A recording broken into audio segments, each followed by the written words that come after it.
Hi, welcome back to the Gapter channel. My name is Gabby and today we're going to talk about the Fosi Audio 2120C. This is a combination of an amplifier that also can accept Bluetooth.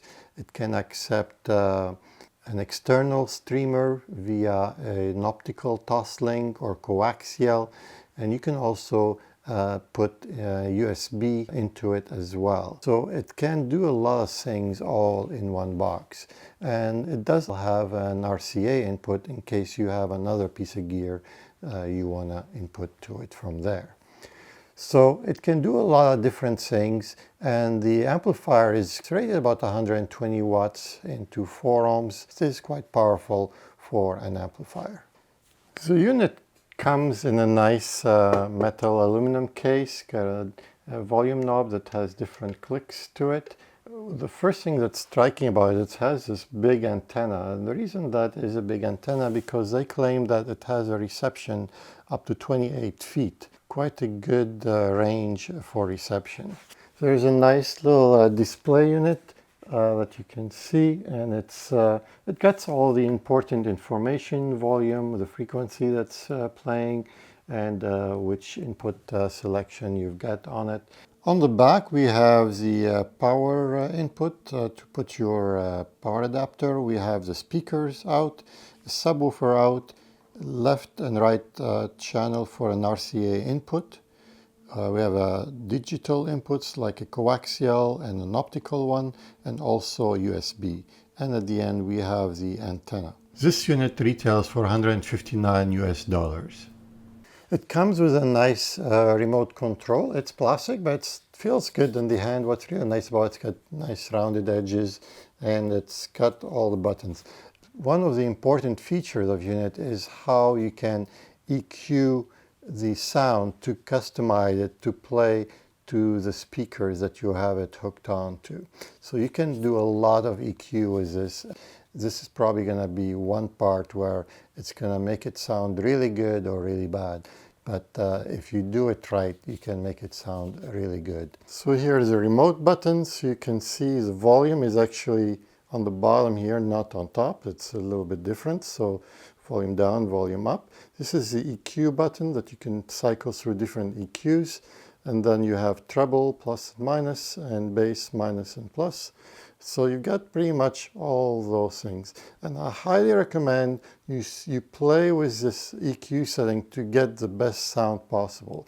If you don't, you may be disappointed. The sound may be either too boomy or very thin. But once you start to adjust it the way it sounds good to you, you're going to find it actually starts to sound really good. So the remote control can do different loudness settings. Loudness 1, 2, and off. I recommend the off because the loudness made it sound very boomy.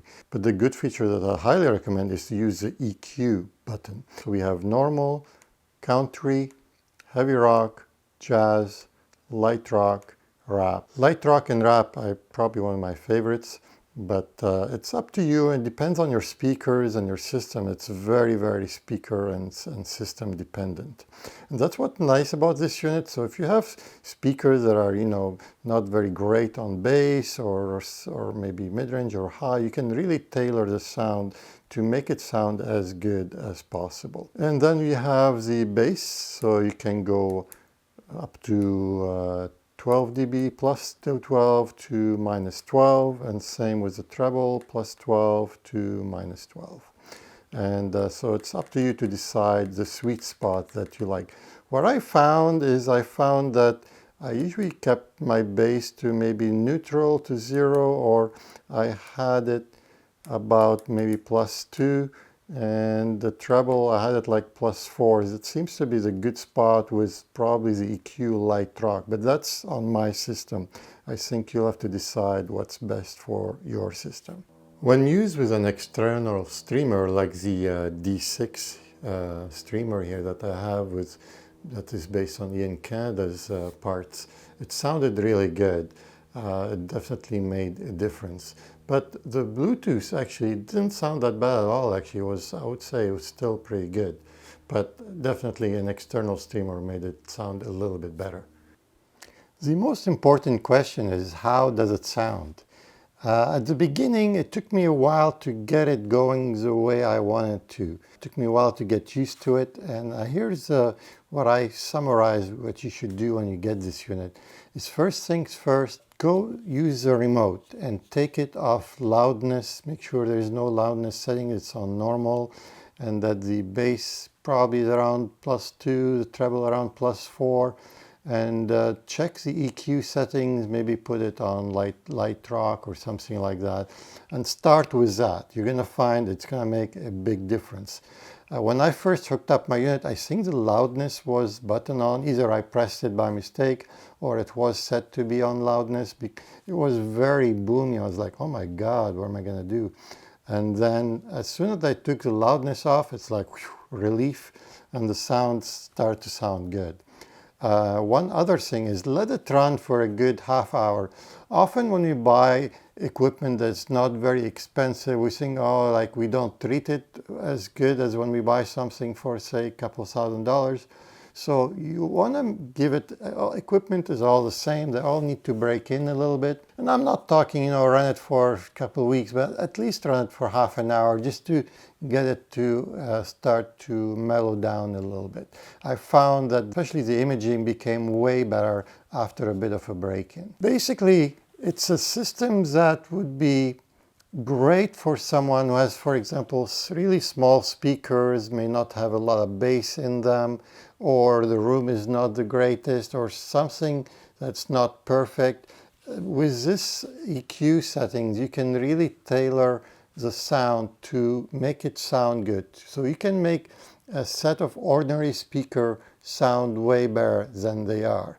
But on the other hand, if you have like some very neutral system with great speakers and anything, it may not be the system for you, because the neutral sound of it is not what we call neutral. This thing, the sound is a bit colored by your settings, and when it's on neutral, it doesn't sound very exciting.